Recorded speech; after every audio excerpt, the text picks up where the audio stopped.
kita mulai lagi talk show kita. Kita mulai dengan yel-yel. Oh iya. Ya. Sibil Jaya, jaya, jaya. 90 Luar biasa. Ali otek berarti sami jen ali. blank. Oke, kita mulai ini yang kedua, talk show yang kedua. Ini temanya tentang pengalaman kerja lah ini. Seberapa banyak sih kita pindah-pindah kerjaan gitu kan? Mungkin ada yang setia gitu, yang tipe loyalis gitu kan, lama gitu. Ada juga yang oportunis gitu, pindah-pindah gitu kan. Ya, cari pengalaman gitu. Tapi ya awal-awal kita kerja itu pas lagi booming ya dulu ya. Kita baru lulus kan booming ya. Booming. Lagi booming konstruksi lah, Booming. belum krismon, lagi Kita iya.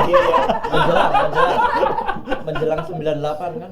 Iya, itu. Ya, saya Itu setengah lagi, tahun. lagi booming itu. setengah tahun kerja langsung krisis. Benar. Ya. Saya ingat tuh lagi booming, kita ngelempar lamaran kerja itu semuanya di ini. Diterima. Gitu Ya. kan. Kita bingung sendiri gitu. Mana gitu yang mau diambil kan. Nah, coba kita mulai dari yang paling setia dulu nih. Ya, Betul. Dok, gimana Dok? Kamu tuh setia banget di situ gitu. Gimana nih ceritanya tuh? Iya. Saya lulus 96, jadi memang betul waktu itu saat booming ya. Terus melamar ke beberapa kontraktor gitu ya, kontraktor besar, BUMN gitu ya. Betul. Kan waktu itu Laris ya. ya muda lah, setengah Muda, muda. relatif gitu. muda lah. Terus waktu itu ada lowongan di pabrik semen gitu ya. Semen Cibinong namanya waktu itu. Terus lamar ke sana, belum wisuda, udah lulus tapi belum wisuda. Terus tes berapa kali, terus terima. Ya udah, saya di perusahaan itu sampai hari ini nggak pindah gitu. Jadi Yang pindah perusahaannya malah. 27 tahun.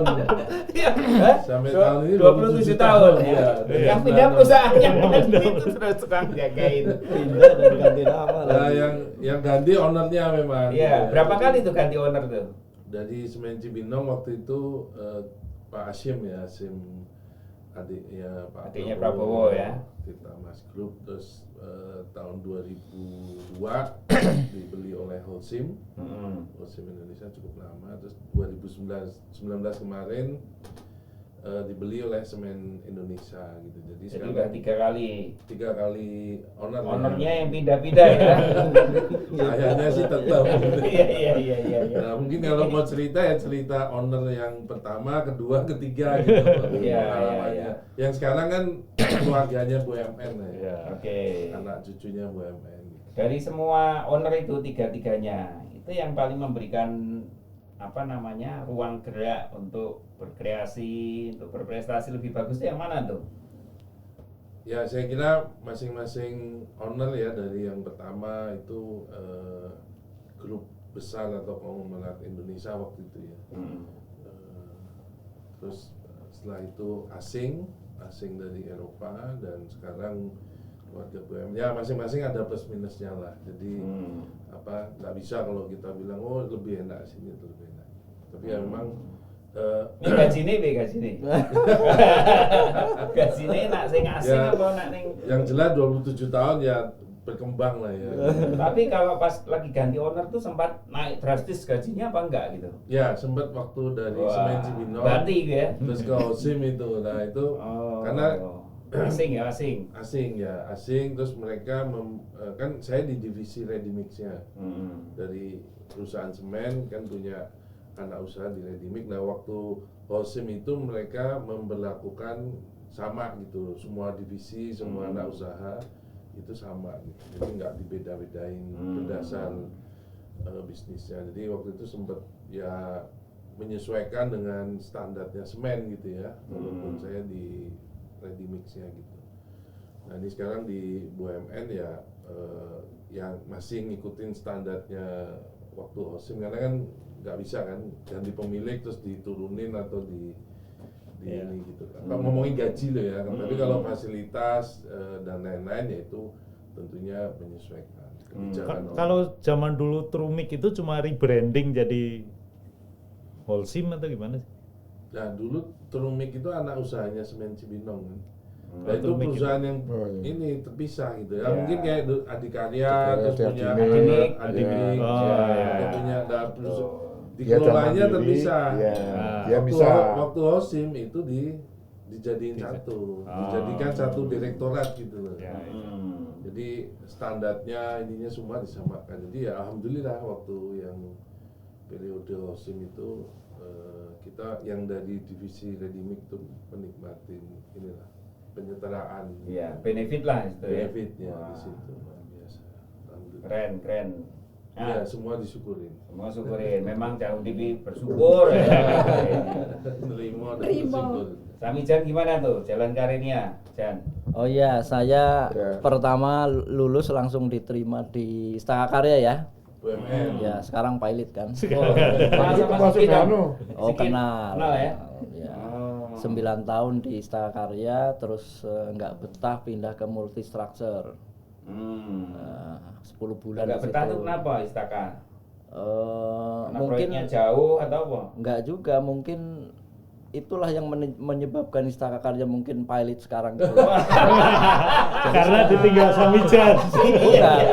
Maksud saya Benar, udah merasakan kok manajemennya kayak gini gitu loh. Padahal saya baru lulus ya. Baru lulus kok udah Kantornya bisa sebenarnya gede loh di Blok M loh ya. gede. Berarti ya. dari dulu itu udah manajemennya nggak kondusif Iya, lah. iya, menurut saya begitu ya. Makanya saya ada feeling udahlah ini kayaknya nggak lama, bener kan? Oke, terus Terus Multistructure itu aspal ya?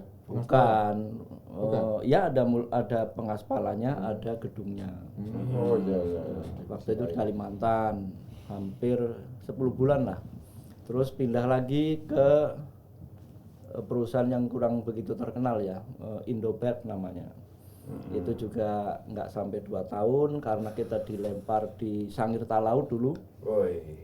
Sangir Talaut bukan Waduh, di ceweknya cantik-cantik tuh. Waduh, nggak sempat ngeliat saya.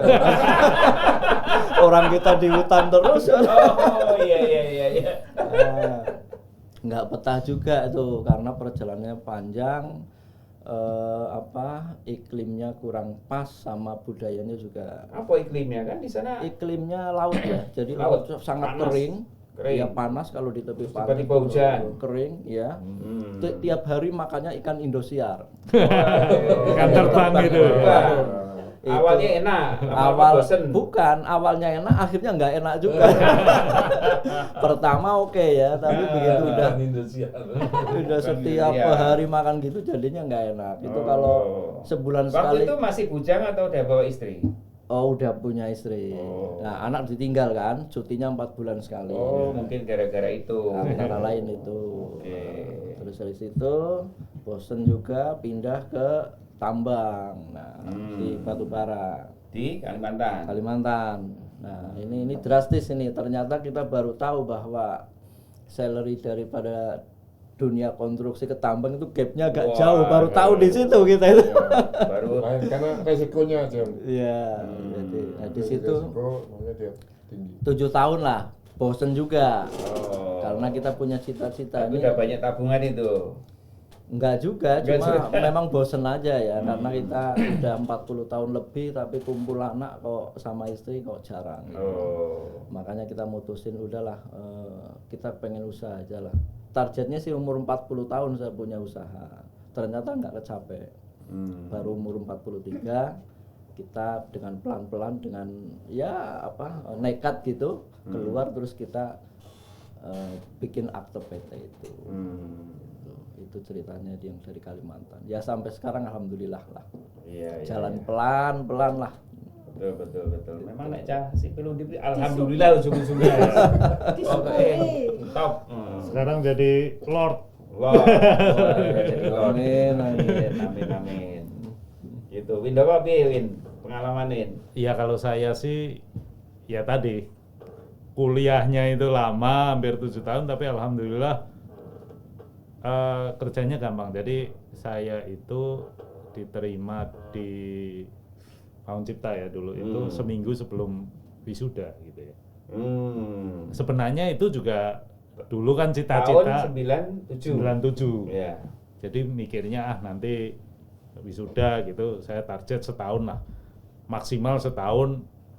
Ya realistis ya dengan IP yang segitu waktu itu kan target setahun, maksimal setahun saya dapat kerja. Itu aja laris. Ya. Deep. Tapi itu juga ketolong sebenarnya karena teman kita Setiajid. Setiajid itu ngelamar Bangun Cipta, ditempatkan di Solo, nggak mau. Dia maunya di Jakarta. Oke. Jadi dia kontak saya. Iya. Nah, saya juga akhirnya nekat aja, saya kontak, ketemu dengan kepala cabangnya itu Joko Sarwono. bukan. Sekarang saya manggilnya Mas ya, Mas Punto Sulistiarso itu angkatan 77 dia. Mas Punto. Jadi di sana wawancara gitu. Ya karena waktu itu agak lucu juga ya, karena saya menyadari bahwa IP saya pas-pasan, saya siapkan CV itu saya lengkapi dengan sertifikat kegiatan gitu. Jadi kan dulu terlalu KSAKS. banyak dari KSAKS terus semacam-macam itu sampai 25 lembar itu isinya Iya, sertifikat iya. gitu.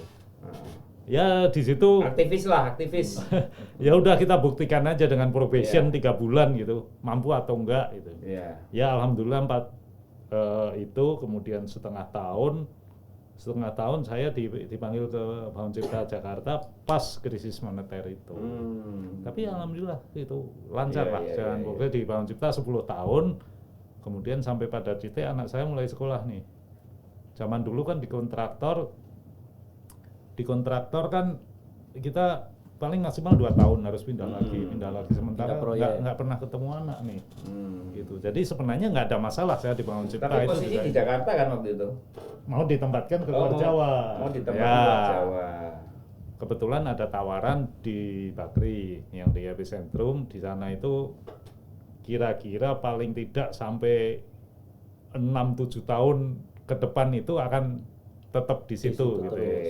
Gitu minimal gitu ya. Dan kerjaannya Diharapkan sesuai harapan. kerjaannya sih dulu di usia situ saya masih agak terobsesi untuk pengen pegang gedung tinggi lah dan sebagainya. Kebetulan ini menawarkan Bakri Tower itu yang high rise yang 50 lantai gitu kan. Iya, Ya ini masuk ke situ, kemudian berlanjut sampai